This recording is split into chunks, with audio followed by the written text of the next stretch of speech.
Olá, meus alunos, tudo bom? Nossa aula hoje é a primeira consequência mundial daquelas ideias que marcaram o século XVIII, conhecido como século das luzes. Lembram que no nosso último encontro nós vimos sobre o iluminismo, aquele movimento filosófico de ideias que pregava que todos têm que ser iguais perante a lei, que todos têm direito à liberdade, todos têm direito à propriedade, todos têm direito à vida. Essas ideias que começaram na Inglaterra, se espalharam pela França, se espalharam pelo mundo. Então o que acontece, meninos?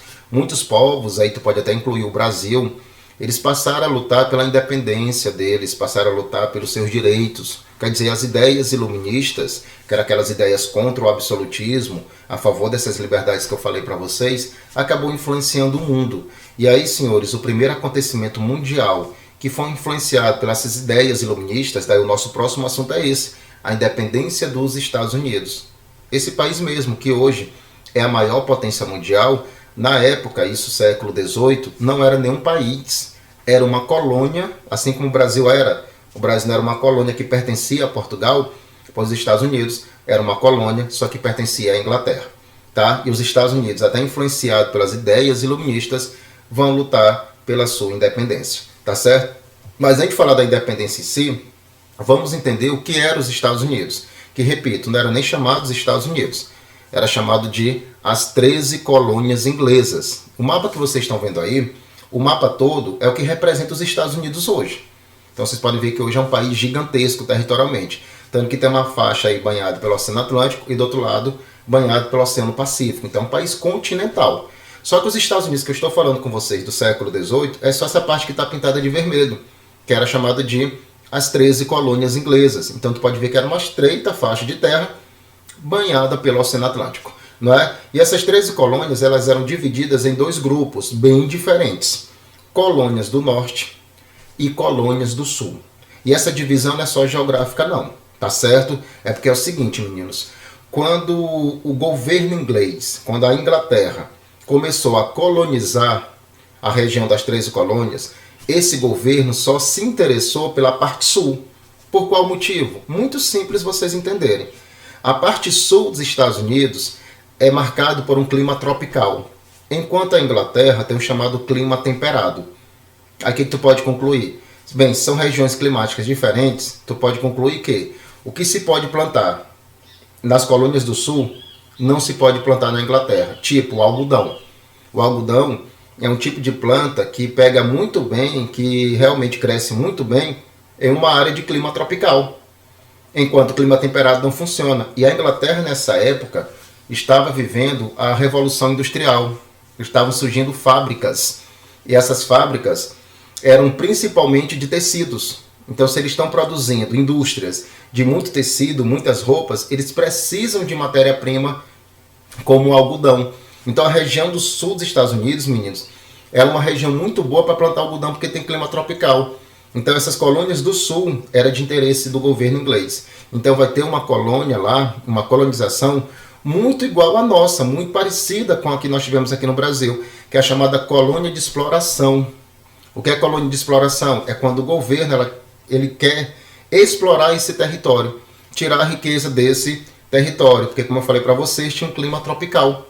Esse clima tropical era para plantar principalmente algodão. E aí o que nós vamos ter nas colônias do sul? O chamado pacto colonial. O que é isso? As colônias só podem fazer comércio com a sua metrópole.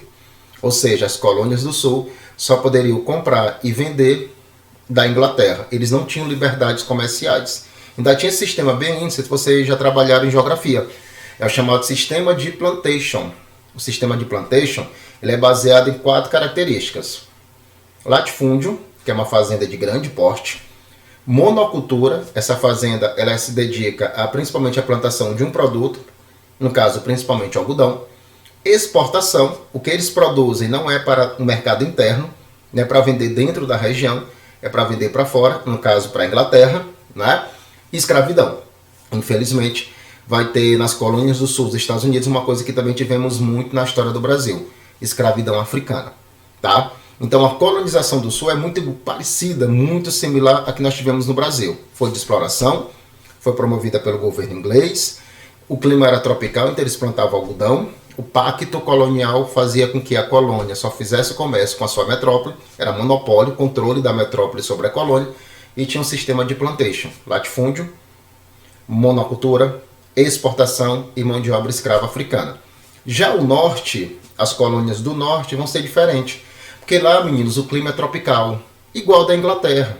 Então o que se plantava no norte poderia se plantar na Inglaterra. Então, para o governo inglês, era uma área que não tinha interesse. Então, quem foi morar lá? Vocês têm que lembrar que a Inglaterra era um país que tinha conflitos religiosos. Por quê?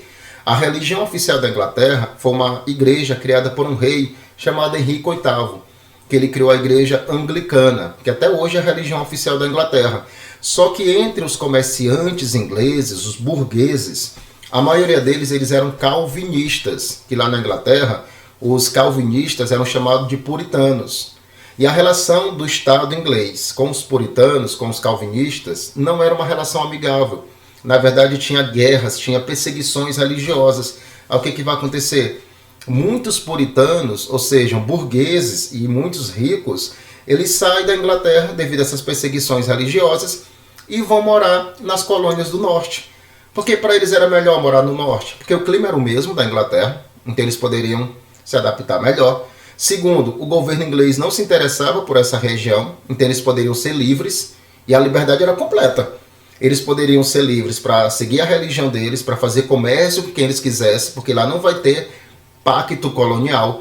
Eles vão produzir o que eles quisessem, vender para quem eles quisessem. Tá? Por isso que lá não vai ser colônia de exploração, vai ser colônia de povoamento. É diferente, porque as pessoas que foram morar lá no norte, eles não foram explorar a região, eles não foram só passar um tempo, não, eles foram morar lá, fazer a vida deles lá, e o que eles vão produzir de riqueza vai ser para eles e para a região. Então vocês podem ver que havia uma clara diferença entre o norte e o sul. E por que vai ter a independência? Muito simples. No século XVIII, o governo inglês muda de ideia. O que é o governo inglês mudar de ideia? O governo inglês simplesmente, meninos, vai se interessar pelo norte também. E na medida que o governo inglês se interessa pelo norte, a Inglaterra vai querer criar medidas para acabar com a liberdade deles. E eles não vão aceitar isso. E na medida que a Inglaterra tenta tirar a liberdade deles e eles não aceitam, eles vão lutar pela independência. Até porque, adivinha quais ideias que eles estavam sendo influenciados?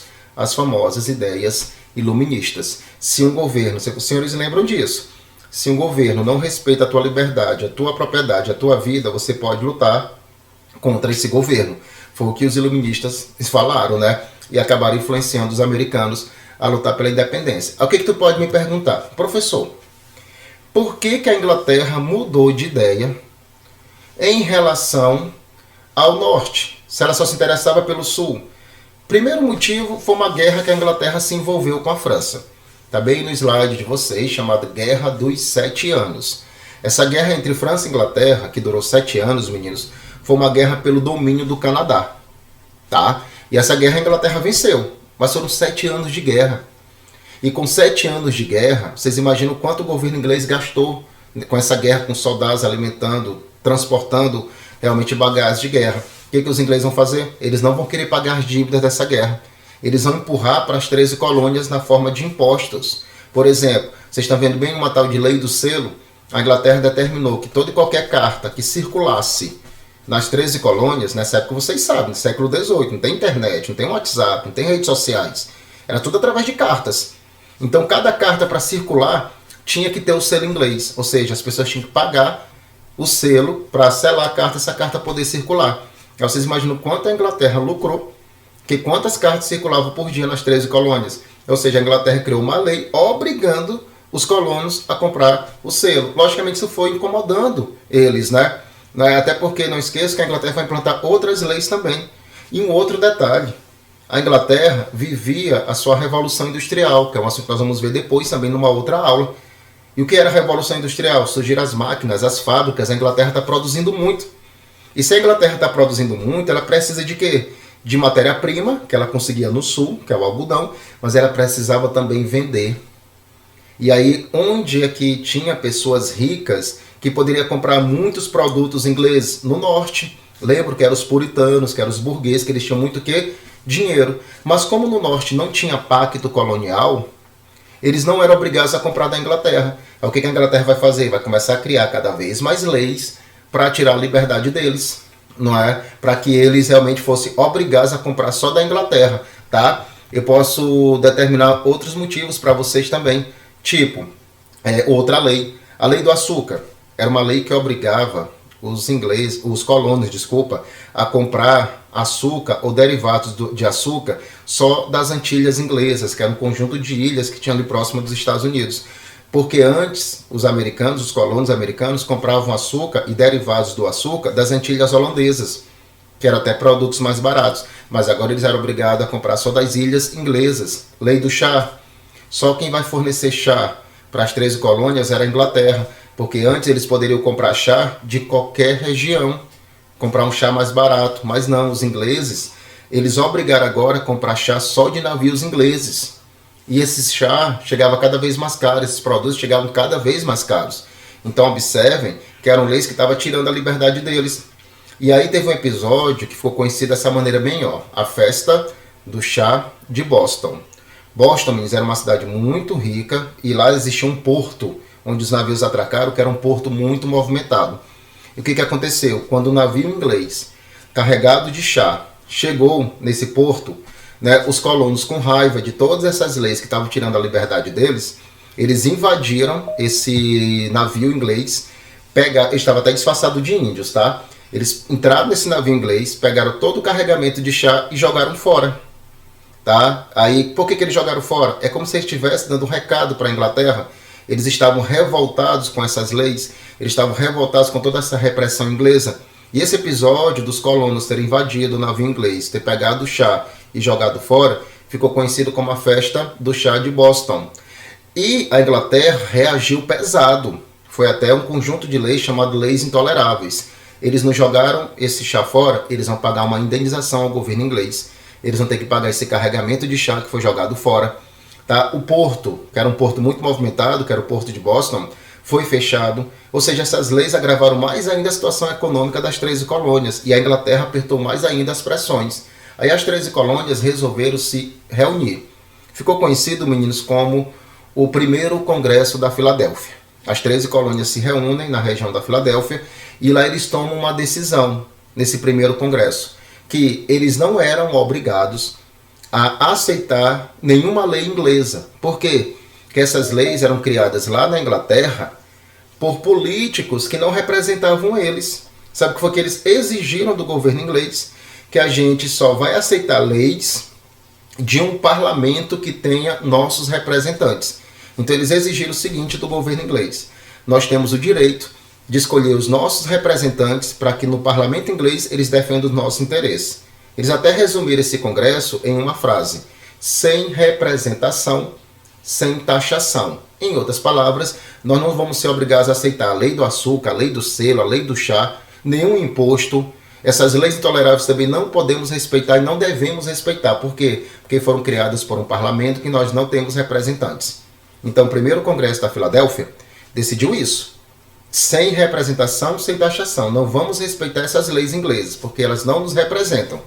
O governo inglês não aceitou o pedido deles, não vai dar o direito a eles de escolher os seus representantes. E é assim que vai ter o segundo congresso da Filadélfia. E esse sim é o mais importante, meninos, porque nós vamos ter uma data que é muito importante, comemorada todo ano pelos Estados Unidos. 4 de julho de 1776. As colônias decidem pela separação, porque vai ocorrer a declaração de independência dos Estados Unidos. É o dia da independência deles. É quando eles decidem oficialmente se separar da Inglaterra e criar um país, uma nação americana, os Estados Unidos da América. Mas não pensem que esse 4 de julho de 1776 foi o fim da história, foi o fim da confusão, não foi só o começo, porque a Inglaterra não aceitou, não reconheceu a independência deles, e a Inglaterra vai começar a enviar tropas para os Estados Unidos. E as guerras começam, e elas duraram 5 anos, meninos. Foram 5 anos de lutas intensas, e que a Inglaterra estava até vencendo. Os ingleses iriam vencer as lutas pela independência e a separação dos Estados Unidos não ia ocorrer. Por que os ingleses estavam vencendo? Era a maior potência mundial. Tá? Os ingleses eles tinham superioridade bélica. O que é isso? Tinha armas, tinha soldados muito mais experientes, muito mais eficientes, muito mais habilidosos, generais muito experientes também. Tá? Aí tu fala, professor, então, como é que os Estados Unidos conseguiram vencer? Porque depois eles vão conseguir reagir. Eles vão reagir principalmente por quê? Porque eles vão usar uma coisa que é muito importante numa guerra, conhecimento do território a seu favor. Eles vão começar a fazer tática de guerrilha, eles vão começar a atacar o exército inglês de surpresa, fazendo o que nós chamamos de tocaias ou armadilhas. E os Estados Unidos, eles terão ajuda internacional. 2 países europeus, rivais da Inglaterra, ajudam os Estados Unidos, a França e a Espanha. A ajuda da Espanha foi indireta, a Espanha não mandou soldados para os Estados Unidos, mas mandou armas, munição, roupas, remédio, que isso é muito importante numa guerra.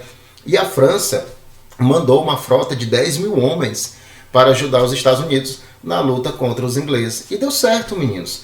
Tanto que na Batalha de Yorktown, de 1871, observem, 5 anos de batalha, o exército americano, com essa ajuda internacional, vai conseguir uma importante vitória contra o exército inglês. E aí a Inglaterra decide parar a guerra, reconhecendo a independência dos Estados Unidos. Mas o dia oficial é o 4 de julho de 1776, que é o dia da independência deles, quando houve a declaração de independência. Mas eles só conseguem conquistar de fato 5 anos depois, na vitória, na Batalha de Yorktown, ok? E aí, para fechar, meninos, depois que eles conseguem derrotar os ingleses, eles ficaram 6 anos elaborando a Constituição deles, que ficou pronta em 1787. Guarde essa informação. É a única da história deles. A história brasileira é marcada por 7 constituições. Eles só têm essa, a de 1787. É uma constituição que ela é importante para a história do mundo, porque ela tem grande influência iluminista. Vocês lembram do Montesquieu, que pregava a teoria da divisão dos 3 poderes, executivo, legislativo e judiciário? Os Estados Unidos colocam na constituição deles isso. Eles colocam um governo presidencialista, como nós temos hoje no Brasil, um regime presidencialista, um presidente eleito para um mandato de 4 anos, onde nós vamos ter a divisão dos 3 poderes, nós vamos ter igualdade jurídica, ou seja, todos são iguais perante a lei. Era uma Constituição muito bonita, porém, ela vai ter 2 contradições em seu texto original. Quando ela foi feita em 1787, a escravidão foi mantida. Tá? A manutenção da escravidão, principalmente para privilegiar a região sul, que era feita por escravos. Né? Vocês lembram que na região sul tinha fazendas de algodão, e os donos dessas fazendas tinham como mão de obra a mão de obra escrava. Então esses fazendeiros eles queriam manter a escravidão, então eles bateram o pé e a escravidão foi mantida. Né? E outro ponto, o voto era censitário. O que é voto censitário? Hoje todo mundo pode votar no Brasil. É o chamado direito universal ao voto. Todo mundo pode votar, você só precisa ter uma idade mínima de 16 anos e ter um título de eleitor. Mas com os Estados Unidos, nessa Constituição, só quem era rico poderia votar e participar da política. É o chamado voto censitário. Aí o que tu pode falar para mim? Professor, você disse que é a única Constituição da história deles. Então quer dizer que até hoje existe escravidão e até hoje lá só os ricos votam? Não. Que a Constituição ela pode ser mudada uma frase, um artigo e uma lei. Eu não sei se vocês já ouviram falar de emendas constitucionais. Uma emenda constitucional é uma lei que tu modifica um pedaço, um trecho da Constituição. Tipo, vamos ver mais na frente um outro assunto, que um presidente americano chamado Abraham Lincoln assinou a 13ª emenda, que acabou com a escravidão nos Estados Unidos. Ou seja, a Constituição é a mesma, mas o texto original dela vai ser modificado com o passar do tempo, não é através das chamadas emendas constitucionais. Pois bem, meninos, aqui encerramos o assunto. E vocês viram comigo o nascimento da primeira nação americana, o primeiro país que se tornou independente aqui na América, que foram os Estados Unidos. Logicamente, eles passaram a servir de exemplo para as outras colônias, inclusive a nossa, o Brasil, né? Que eles passaram a pensar o seguinte: bem, se os caras conseguiram, nós também podemos lutar pela nossa separação. Ok? Até a próxima aula, foi um prazer. Um abraço.